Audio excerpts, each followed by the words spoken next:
Assalamu alaikum, dear listener. Welcome to my new class, which is Shaina Sultana. And today we will learn about tense. You know it is the most vital ingredients in English language. আসলে tense যেটাকে আমরা বলি বাংলায় সময় বা কাল। একটা সেন্টেন্সে যখন বাক্যে ভাগ তার যে সময়টাতে তার কার্য সম্পাদন করে সেটাকে মূলত টেন্স বলা হয়। আজ আমরা এই টেন্সের বিষয়ে জানব। টেন্সটা মূলত বাক্য তৈরি করা, বাক্য সংকোচন, বাক্য পরিবর্তন বিভিন্ন কাজে আমাদের এই টেন্সটা খুবই জরুরি এবং এটা আমাদের সঠিকভাবে শেখা আরও বেশি জরুরি। তো চলো let's get started. Dear student, look at the screen. এখানে আমি আমার মতো সংজ্ঞায়িত করছি, তোমরা ব্ল্যাকবোর্ডে ভালো করে দেখো। স্ক্রিনে বলা যায় tense is an expression of an ever changing mood of a verb depending on the time of an action which is to perform. অর্থাৎ ভার্বের কাজ সম্পাদনের সতত পরিবর্তনশীল সময় প্রকাশী টেন্স। অর্থাৎ একটা বাক্যের ভিতরে ভার্ব যখন কোনো কাজ সম্পাদন করে যে সময়টাতে, সেই সময়টাই হচ্ছে টেন্স বা সময় বা কাল। আসলে এই টেন্স, এই যে সময় বা টেন্স, এই টেন্স কাজটা বিভিন্ন সময়ে বাক্যে বিভিন্নভাবে প্রকাশ পায়। এখন আমরা মূলত টেন্সের যে ফর্ম বা ভ্যারিয়েশন আছে, আমরা 3 প্রকারের টেন্স পাই। সেটা হচ্ছে 3 principal tenses which we have in our text. The first, the present tense; second, the past tense; and third, the future tense. So here দেখো, এখন আমরা যে প্রেজেন্ট টেন্সটা বলতেছি যে বর্তমান সময়, পাস্ট টেন্স হচ্ছে অতীত এবং ফিউচার হচ্ছে ভবিষ্যৎ। এই 3 উপায়ে, এই 3টা সময়ে মূলত একটা কাজ সম্পন্ন হয়। ভাবে এই 3টা সময় কাজ করে। এখন এই 3টা সময় আবার এক একটা 4 ভাবে কাজ করে, এক একটা অংশ 4 ভাবে কাজ। যেমন প্রেজেন্ট টেন্স 4টা ভেদ আছে, 4টা সময় আছে, সেটাকে বলা হচ্ছে present perfect tense, present continuous tense, present perfect continuous tense, present continuous tense. এই একটা গেল প্রেজেন্টের পরে। পাস্টও একইভাবে, পাস্ট ইনডিফাইনিট বা past simple, past continuous, past perfect, past perfect continuous. একইভাবে ফিউচার এই 4 উপায়ে কাজ সম্পাদন করে। আজ আমরা প্রথমে যেটা দেখবো সেটা হচ্ছে যে প্রেজেন্ট ইনডেফিনিট টেন্স, যেটাকে আমরা প্রেজেন্ট সিম্পল টেন্সও বলি। সেটা মূলত আসলে কিভাবে আমরা বুঝবো টেন্সে, এটা কিভাবে আমরা ব্যবহার করবো বা কিভাবে বুঝবো এটা প্রেজেন্ট ইনডেফিনিট টেন্স। তো let's look at the screen. প্রথমে বলা হচ্ছে যে আমরা যেটা বলি universal truth, express a universal ও জেনারেল ট্রুথ। দ্যাট মিনস আমরা যেটা বলি নিত্য সত্য, নিত্য সত্য বা চিরন্তন সত্য, ইউনিভার্সাল ট্রুথ। যেমন কোনো সেন্টেন্সে যদি বলা হয় যে দ্য আর্থ ইজ রাউন্ড, পৃথিবী গোলাকার, এটা একটা নিত্য সত্য। বা in the river there are always upstream and downstream, মানে এটা বলা যায় যে নদীতে সবসময় জোয়ার ভাটা থাকে, এটা একটা নিত্য সত্য। সো আমরা তখন সেটাকে ভাববো যে এটা প্রেজেন্ট সিম্পল বা প্রেজেন্ট ইনডেফিনিট টেন্স, সেটা ব্যবহৃত হচ্ছে। সেকেন্ডে যেটা আমরা দেখি যে প্রেজেন্ট ইনডেফিনিট টেন্সে যেটা ব্যবহৃত সেটা হচ্ছে habitual or permanent express action. যখন বোঝায়, যখন কোনো সেন্টেন্স কোনো অভ্যাসগত কোনো কাজ বোঝায়, তখন সেক্ষেত্রেও কি হয়, প্রেজেন্ট ইনডেফিনিট অর্থাৎ প্রেজেন্ট সিম্পল টেন্স হয়। যেমন he gets up early in the morning, সে সকালে, এটা তার একটা নিত্য অভ্যাস, সে প্রতিদিন সকালে ওঠে, এটা আমরা বুঝে নিব। নেক্সট দেখো, this watch keeps good time, এই ঘড়িটি সঠিক সময় দেয়, এটা সর্বদা সে দিয়ে যাচ্ছে, এটা নিত্য সত্য। এটাকে আমরা এটা ওয়াচের একটা কাজ, ঘড়ির একটা কাজ, সেই হিসেবে আমরা বলতে পারি। নেক্সট দেখো, নাম্বার সিতে আছে যে নির্দিষ্ট ভবিষ্যৎকালে ক্রিয়া বোঝাতে, যে কাজটা অনতি বিলম্বে হবে এটা এবং নির্দিষ্ট আছে যে আমি অমুক সময়টাতে যাব বা যাচ্ছি, এরকম যদি কোনো সেন্টেন্সে বোঝা যায়, সেই ক্ষেত্রেও কিন্তু প্রেজেন্ট ইনডেফিনিট ফর্ম বা সিম্পল ফর্ম ব্যবহৃত হয়। যেমন the school clauses on the 15th, মানে স্কুল কবে বন্ধ হবে? 15 তারিখে। এটা একটা নির্দিষ্ট ভবিষ্যৎকালের সময়টাকে নির্দিষ্ট করা হচ্ছে, সেক্ষেত্রেও তুমি প্রেজেন্ট ইনডেফিনিট ফর্ম ব্যবহার করতে পারবে। নেক্সট দেখো, to describe historic or graphic presence more vividly, বলা হচ্ছে অতীত ঘটনাকে আরো উজ্জ্বল ভাবে প্রকাশ করতে গেলে মোর ভিভিডলি, মোর ইলাবোরেটলি, মোর অথেন্টিকলি, তখন কি হবে? তখন সেক্ষেত্রেও তোমার প্রেজেন্ট ইনডেফিনিট টেন্স হবে। এখন একটা উদাহরণ দেখো, এখানে একটা এক্সাম্পল আছে, Alexander now রাশেস upon the enemy. Alexander আমাদের বিখ্যাত বীর ছিলেন তিনি, তার কথা এখানে বলা হচ্ছে Alexander now রাশেস upon the enemy. R Alexander এখন শত্রুর পিছনে ধাবিত হয়েছে, এটা কিন্তু অতীত ঘটনা, বাট এটাকে আরো ভিভিডলি বা আরো উজ্জ্বল ভাবে প্রকাশ করবার জন্য, এক্সপ্রেস করবার জন্য তোমার এখানে প্রেজেন্ট ইনডেফিনিট ফর্ম ব্যবহার করা হয়েছে। নেক্সট দেখো, to express a present action, বলছে বর্তমান ক্রিয়া বোঝাবার জন্য, এক্সপ্রেস এ প্রেজেন্ট অ্যাকশন, বর্তমান ক্রিয়া বোঝাবার জন্য প্রেজেন্ট ইনডেফিনিট ফর্ম বসে। যেমন ইট রেইনস, এখন বৃষ্টি হচ্ছে, এটা বর্তমানে হচ্ছে। নাও হি ওয়াকস, সে এখন হাঁটছে। এক্ষেত্রে তুমি প্রেজেন্ট ইনডেফিনিট ফর্ম ব্যবহার করতে পারো। তুমি এই ক্ষেত্রে প্রেজেন্ট কন্টিনিউয়াস ব্যবহার করতে পারো, তবে এটা প্রেজেন্ট ইনডিফিনিট, সেটা ভুল হবে না। আরো আমার আছে যে আমরা বিভিন্ন গ্রন্থাগারের বা বিভিন্ন বড় বড় কবি সাহিত্যিকের যে উদ্ধৃতিগুলো আমরা বলি, সেটাকে বলা হয় কোট। মানে কোনো গ্রন্থাগারের উদ্ধৃতি যখন বলা হয়, কোট করা বলা হয়, টু কোট ফ্রম অথর্স, মানে বিভিন্ন গ্রন্থাগারে বিভিন্ন উদ্ধৃতিগুলো যেগুলো মানুষ অনেকটা চিরন্তন সত্যের মতোই কাজ করে, সবসময় পড়ছে, জানছে, সেটাকে বিশ্বাস করছে, সেটাকে নিজের জীবনে কাজে লাগাচ্ছে, তখন সে কোট করবার জন্য সে গ্রন্থাগারতে সেই ভাষা বা শব্দগুলোকে, সেক্ষেত্রেও তোমার, যদিও সেগুলো অতীত, সে গ্রন্থাগার আর নেই হয়তো, বা সে কবি সাহিত্যিক আর নেই, দে আর নো মোর টুডে, কিন্তু তাদের সেই কথাগুলো, সেই উদ্ধৃতিগুলোকে আমরা যখন প্রকাশ করবো, তখন সেটাকে প্রেজেন্ট ইনডেফিনিট ফর্মে প্রকাশ করব। দেখো, জন কিটস সেজ এখানে, truth is beauty, beauty is truth. এখানে আমরা এটা সবাই জানি, সৌন্দর্য এবং সুন্দরী সত্য, সত্যই সুন্দর, সুন্দরী সত্য। আবার নেক্সট আরো একজন গ্রন্থাগার গোল্ড স্মিথ, তিনি বলেছিলেন handsome is that handsome dance. অর্থাৎ এইরকম সব ধরনের গ্রন্থাগারদের যখন আমরা কবি সাহিত্যিকের কোনো তাদের কথা যখন আমরা বলবো, তখন লিখবো বা প্রেজেন্ট করবো, তখন সেটাকে আমরা প্রেজেন্ট ইনডেফিনিট ফর্মে প্রেজেন্ট করবো। নেক্সট দেখো,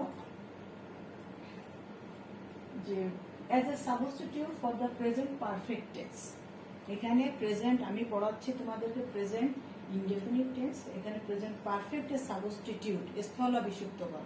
প্রেজেন্ট পারফেক্ট টেন্স ব্যবহার না করে আমরা সেই সেন্সটাকে প্রেজেন্ট ইনডেফিনিট টেন্সে প্রকাশ করতে পারি। কিভাবে? দেখো, আই হেয়ার হি ইজ ই, এখানে তুমি আই হ্যাভ হেয়ার্ডও দিতে পারো, আই হ্যাভ হেয়ার্ডও দিতে পারো, কিন্তু তুমি সেটাকে আই হ্যাভ হেয়ার্ড না দিয়ে তুমি I hear he is ill, সে হয় অসুস্থ, এটা তুমি শুনেছো। আমরা সাধারণত কিভাবে বুঝি টেন্সগুলো? দেখো, আমরা যখন প্রেজেন্ট টেন্স বলি, তখন সাধারণত অন্তস্থা, ইয়ে, এগুলো ব্যবহার করি, এ অন্তস্থা।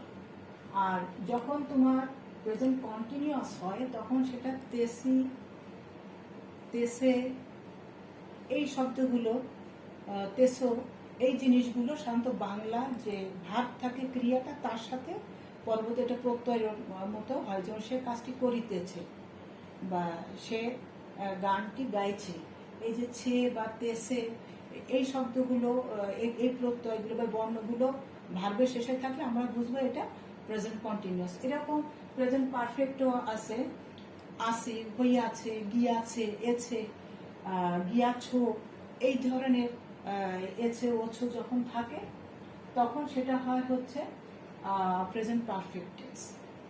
এবং প্রেজেন্ট পারফেক্ট কন্টিনিউয়াসে তো সাধারণত দুটো কাজই হয়, যেটা একটা দীর্ঘ সময় ধরে হচ্ছে বা হইতেছে, কিন্তু দুটো কাজ হবে, অনেকটা কন্টিনিউয়াসের ফর্মে। কিন্তু সেটা হবে দীর্ঘ সময় ধরে। যেমন আমি 5 বছর যাবত এই কলেজে পড়িতেছি, এই তেছি ঠিকই আছে, কিন্তু এটা একটা ব্যাপক সময়ের ব্যাপ্তি, এখানে একটা বড় সময়কে এখানে প্রকাশ করা হয়, সেই ক্ষেত্রে হয় প্রেজেন্ট পারফেক্ট কন্টিনিউয়াস টেন্স। তো দেখো আমরা এখন সে প্রেজেন্ট ইনডেফিনিট টেন্সে আছে, কিন্তু প্রেজেন্ট এই ইনডেফিনিট টেন্সটা আমরা কিভাবে প্রেজেন্ট পারফেক্ট মুডটাকে আমরা প্রেজেন্ট ইনডেফিনিটে করব, সেটাই হচ্ছে আই হেয়ার, আমি শুনেছি। এই এছি উছি, তখন আমি তোমাদেরকে একটু আগে বলছি, আই রিপিট ইট, যে যখন সেটা হয় গিয়েছে, করিয়াছে, খাইয়াছে, শুনিয়াছি, এই যে আছি, গেছে, এই শব্দগুলো যখন হয় তখন হ্যাভ বা হ্যাজ আসে এবং মূল ভার্বের V3 ফর্ম হয়। যেমন হ্যাভ হার্ড, আমি শুনিয়াছি, he is ill, that he is ill, সে হয় অসুস্থ। এই যে হ্যাভ হ্যাড না হয়ে তুমি সিম্পল প্রেজেন্ট ফর্মে দিতে পারো, যে I have, he is ill. I am told that he will come, আমাকে বলা হয়েছে যে সে আসবে। আই এম টোল্ড বা আই হ্যাভ বিন টোল্ড, আমাকে বলা হয়েছে। এখানে হ্যাভ বিন না দিয়ে তুমি বলতে পারো I am told that he will come, সে আসবে। এভাবে তুমি প্রেজেন্ট পারফেক্ট ফর্ম না ব্যবহার করে সরাসরি প্রেজেন্ট সিম্পল ফর্মও ব্যবহার করে এভাবে সেন্টেন্স তৈরি করতে পারো। নেক্সট দেখো প্রেজেন্ট কন্টিনিউয়াস টেন্সের যে এক্সপ্রেশন গুলো আছে এখানে, যে প্রকাশভঙ্গি, যে কিভাবে হলে আমরা প্রেজেন্ট কন্টিনিউয়াস টেন্সটা বুঝবো, সেটা আমি তোমাদেরকে স্ক্রিন দেখাচ্ছি। এতে দেখো action going on at present, অর্থাৎ বর্তমানে যে কাজটি চলছে। যেমন দেখো আমি তোমাদেরকে এখন শিখাচ্ছি, I am we are learning, আমরা এখন শিখছি, বা আই এম টিচিং, আমি তোমাদের শিক্ষা দিচ্ছি। এই এম ইজ আর যখন আসে এবং মূল ভাব, তার পরবর্তী যে মূল ভাবটা থাকে, যখন পড়াচ্ছি বা শেখাচ্ছি, লার্ন বা রিড বা টিচ, এর সাথে যে আইএনজি যোগ হবে, সেই ক্ষেত্রে কি হয়, সেটা হচ্ছে প্রেজেন্ট কন্টিনিউয়াস টেন্সের একটা রূপ, যে এম ইজ আর এবং মূল ভার্বের সাথে আইএনজি যোগ হয়। বর্তমানে চলমান কোনো কাজকেই প্রকাশ করবার জন্য প্রেজেন্ট কন্টিনিউয়াস টেন্স ব্যবহার করা হয়। যেমন I am writing, I am reading, I am singing, I am bathing, আমি গোসল করছি, আমি গান গাচ্ছি, আমি লিখছি, আমি পড়ছি, everything it would be in present continuous expression, present continuous ফর্মে এটা হবে।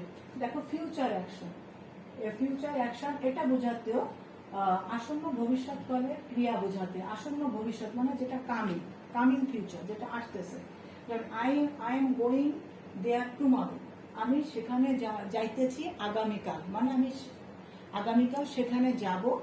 এটাকে বলা হচ্ছে যে আমি যেটা আগামীকাল, এটা চলে আসতেছে, কামিং ফিউচার। এই কামিং ফিউচার বা আসন্ন ভবিষ্যৎ কালগুলো যখন বোঝানো হয়, তখনও তুমি সেটাকে ফিউচার ব্যবহার না করে তুমি প্রেজেন্ট কন্টিনিউয়াস টেন্সে ব্যবহার করতে পারো। যেমন আমি আগামীকাল ঢাকায় যাব, বা এটাকে তুমি যাব না বলে বলতে পারো যাচ্ছি, I am going to Dhaka tomorrow, আমি আগামীকাল ঢাকায় যাচ্ছি, বা I will go to Dhaka tomorrow, both are correct.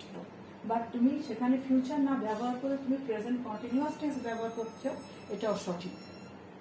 Next দেখো present perfect tense. Present perfect tense, present perfect টেন্সে present perfect tense to express an action just finished, এটা third number present ফর্মে, এটা থার্ড নাম্বার। আর একটা sub ডিভাইডেশন বা সাবডিভাইডিং একটা article এখানে, সেটা হচ্ছে present perfect tense. Present perfect টেন্সে যেটা বলা হচ্ছে যে কাজটি এই মাত্র শেষ হয়েছে, already the task has already been done, এই মাত্র, just now, already done, just now, এই মাত্র, এটাকে বলা হচ্ছে যে to express an action just finished, কাজটি এই মাত্র শেষ হয়েছে, এরকম বোঝালে সেখানে প্রেজেন্ট পারফেক্ট মুড বা সেন্স ভার্বে ব্যবহৃত হয়। যেমন the sun has sets, the sun, সূর্য অস্ত গেছে। I have done my duty, আমি আমার কর্তব্য পালন করেছি। I have eaten my mills, আমি আমার খাবার শেষ করেছি। জাস্ট নাও, এটা উজ্জ্বল থাকলো যে এই মাত্র আমি আমার খাবার শেষ করেছি। I have already finished writing a letter, আমি কিছু সময়ের ভিতর বা একটু আগেই আমি আমার একটা চিঠি লেখা শেষ করেছি। এই যে প্রেজেন্ট পারফেক্টের যে ভার্বের যে রূপটা, সেটা হচ্ছে হ্যাভ বা হ্যাজ এবং মূল ভার্বে V3 ফর্ম। V3 ফর্ম মানে থার্ড ফর্ম যেটাকে বলা হয়, যেমন ইট, এট, ইটেন। ইটেন হচ্ছে V3 ফর্ম বা থার্ড ফর্ম, এট হচ্ছে সেকেন্ড ফর্ম। এরকম ডু, ডিড, ডান। সেট, সেটের তিনটা ফর্মই এক, set, set, set. The sun has set, এখানে একটু ভুল আছে। দেখো নেক্সট, দেখো to express a past action the results of which still continue. বলছে যে কাজটি শেষ হলেও ফল চলছে, এরকম বোঝালে। কাজটি শেষ হলেও তার ফল এখনো চলমান, সেক্ষেত্রে আমরা প্রেজেন্ট পারফেক্ট টেন্সে ব্যবহার করবো। মানে I have done a great wrong, আমি একটা বড় ভুল করেছি, আমি একটা বড় ভুল করেছি। I have done a great wrong, that means এখানে বলছে I am still suffering from the consequences of my wrongdoings. তার মানে হচ্ছে যে আমি যে ভুলটা করেছি তার এখানে যে সেন্সটা হচ্ছে যে আমি একটা বড় ভুল করেছি, কিন্তু তার ফল আমি এখনো, সেই ভুলের ফল আমি এখনো ভোগ করছি, এই সেন্সটা কাজ করছে। সেই ক্ষেত্রে তুমি কি করবে, প্রেজেন্ট পারফেক্ট টেন্স এখানে ব্যবহার করবে। নেক্সট দেখো, he has been laborious, he is now reaping the fruits of his laborious service. সে যে পরিশ্রমী, যেটা তার অভ্যাস, পরিশ্রমের কারণে সে সেই ফল এখন বা সুফল সে ভোগ করছে, সেখানে এখানে সেটাই সে মিল করছে। দেখো, to express an action done in a space of time not yet gone out fully. কাজের সময়টি এখনো চলছে বোঝাতে বলছে, to express an action done in a space of time not yet gone out fully. বলতেছে যে এখনো কাজের সময়টা শেষ হয়ে যায়নি, এখনো চলছে। সেই ক্ষেত্রেও তুমি প্রেজেন্ট পারফেক্ট কন্টিনিউয়াস টেন্স ব্যবহার করো। যেন I have been laborious from my boyhood, I have been laborious, B এর থার্ড ফর্ম ভার্ব হচ্ছে been, B was been. I have been laborious from my boyhood, that means still I am laborious. মানে আমি এখনো, আমি আমার বাল্যকাল থেকে প্রশ্ন, কিন্তু এটা এই সেন্সে যে আমি এখনো সেরকমই আছি, সেরকমই ল্যাবোরিয়াস।